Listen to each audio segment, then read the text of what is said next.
Hello बच्चों, welcome to किताबें। आज जो हमारा टॉपिक है वो है आइसोटोप्स के ऊपर। आइसोटोप्स, आइसोबार्स, आइसोटोन्स, आइसोडाइफर्स और आइसोइलेक्ट्रॉन्स, ये कुछ ऐसे स्पीशीज होते हैं जिनके बारे में हमें जानना जरूरी है। तो आज जिसके बारे में हम जानना चाह रहे हैं वो है आइसोटोप। आइसोटोप क्या होते हैं? आइसोटोप होते हैं nuclides of same element having same atomic number but different mass number. यानी कि जैसे एग्जांपल लेते हैं क्लोरीन का, Cl का, क्लोरीन का।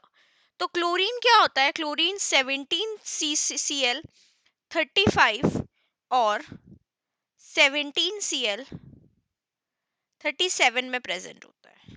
यानी कि क्लोरीन के एटॉमिक नंबर तो सेम है, हमें पता है ना, ये नीचे वाला एटॉमिक नंबर होता है और ऊपर वाला मास नंबर होता है। तो इन दोनों का एटॉमिक नंबर तो सेम है लेकिन मास नंबर डिफरेंट है, एक का 35 है, एक का 37 है।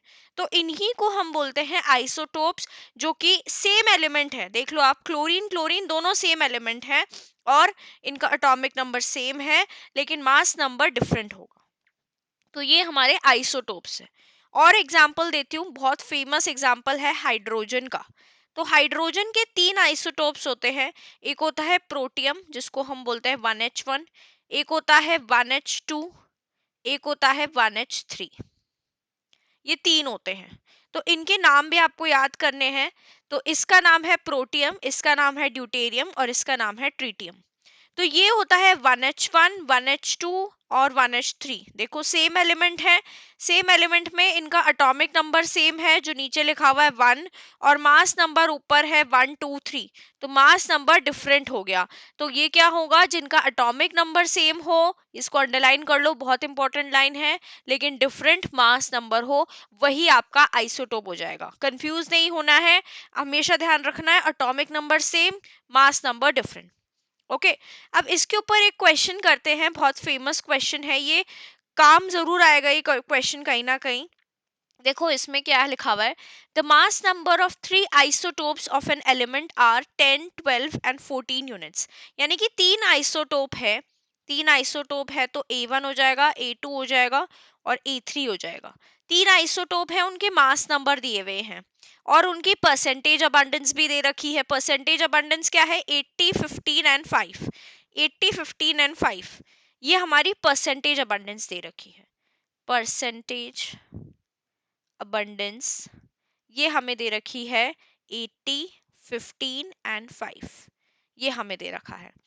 ठीक है, अब क्या करते हैं, इसका रेशियो निकाल लेते हैं। आपको पता है क्या रेशियो होगा इसका? इसका अगर हम इसको 5 से डिवाइड कर दे, तीनों हमें दिख रहा है कि तीनों डिविजिबल है 5 से, तो अगर 5 से डिवाइड कर दे तो क्या आएगा?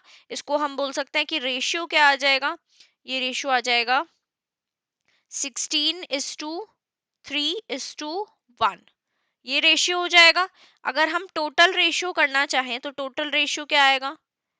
टोटल रेशियो आएगा 16 + 3 + 1 यानी कि 20 रेशियो आ जाएगा। अब एक्चुअली एक फॉर्मूला होता है, वो बहुत इंपॉर्टेंट है कि हमें एवरेज वेट अगर निकालना है किसी भी एलिमेंट का, किसी भी एलिमेंट का, और हमें आइसोटोप्स दे रखे हैं अगर, तो उस केस में हम क्या करेंगे? हम करेंगे percentage abundance into atomic weight इनका समेशन अपॉन टोटल रेशियो। इसलिए हमने पिछली स्लाइड में टोटल रेशियो कैलकुलेट किया है। तो एवरेज वेट निकालने के लिए हमें पता है परसेंटेज अबंडेंसेस दे रखी थी। क्या क्या थी परसेंटेज अबंडेंसेस? परसेंटेज अबंडेंस थी 10 12 एंड 14। तो 12 इंटू उसका एटॉमिक वेट कितना है? हमें दे रखा है 16, प्लस 12 इंटू एटॉमिक वेट कितना है? एटॉमिक वेट यहाँ पे 3 हमने कैलकुलेट किया है, 3 प्लस 14 इंटू 1, और टोटल रेशियो कितना आया था? 20, ये आ जाएगा। तो इसको जब सॉल्व करेंगे तो सॉल्व कर लेते हैं, 160 प्लस 12 इंटू 3 36 प्लस 14 अपॉन 20, तो ये आएगा आपका 10.5। तो ये आपका एवरेज वेट का आंसर हो गया 10.5। इस क्वेश्चन में हमें ये निकालना था atomic weight of the element. तो जब भी ऐसे आपको क्वेश्चंस दे रखे हों जहाँ पे लिख रहा हुआ है क्वेश्चन में कि इट इज एन आइसोटोप और उनके मास नंबर डिफरेंट है और अबंडेंस भी दे रखी है परसेंटेज अबंडेंस, तो अगर एटॉमिक वेट निकालना है तो यही एक फॉर्मूला होगा। इस फॉर्मूले को इम्पोर्टेंट करके मार्क करके लिख लेना, बहुत इंपॉर्टेंट टॉपिक है ये, बहुत इंपॉर्टेंट फॉर्मूला है। ओके अब इसी के ऊपर एक और क्वेश्चन करते हैं, ये थोड़ा सा घुमा फिरा के वही फॉर्मूले को यूज करने वाला क्वेश्चन है, देखते हैं। इसमें बोला है naturally occurring boron consist of two isotopes, यानी कि एक बोरॉन एलिमेंट है उसके दो आइसोटोप्स हैं, उनका एटॉमिक वेट क्या है 10.01 और एक का है 11.01। ठीक है, ये हमारे एटॉमिक वेट्स आ गए। तो atomic weight of natural boron is 10.81। ध्यान से देखना इन्होंने क्या बताया आपको, the atomic weight of natural boron, मतलब कि जो नेचुरल बोरोन है जो हमने पिछले स्लाइड में एवरेज वेट करके कैलकुलेट किया था वो है 10.81। हमें पता है कि फॉर्मूला क्या होता है, फॉर्मूला होता है average weight is equal to summation of percentage abundance into atomic weight upon total ratio, ये फॉर्मूला है हमारा। टोटल परसेंटेज अबंडेंस बोल लो या टोटल रेशियो बोलो, कुछ भी बोल लो। ठीक है, अब एवरेज वेट हमें दे रखा है 10.81, यही है ना, 10.81 ही दे रखा है। आपको क्या निकालना है, calculate the percentage of each isotope, यानी कि आपको परसेंटेज अबंडेंस ही निकालना है। तो परसेंटेज अबंडेंस के लिए हम दो मान लेते हैं, दो आइसोटोप्स हैं B1 and B2, B1 and B2, right. अब इनका B1 का मास है 10.01 और B2 का मास है 11.01। अब अगर मैं इसकी परसेंटेज अबंडेंस मान लूं x है, तो इसकी कितनी हो जाएगी 100 माइनस एक्स, क्योंकि टोटल परसेंटेज तो 100 ही होती है।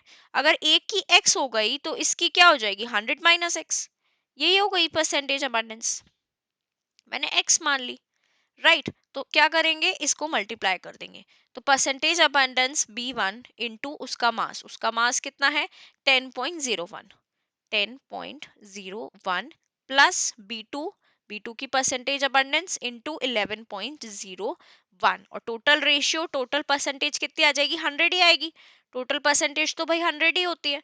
तो यहाँ पे B1 की जगह हम x सब्स्टिट्यूट कर देते हैं, 10.81 इज इक्वल्स टू, यहाँ पे अपन x मान लेते हैं, तो x इंटू 10.01 प्लस यहाँ पे कितनी आएगी 100 minus x into 11.01 divided by 100।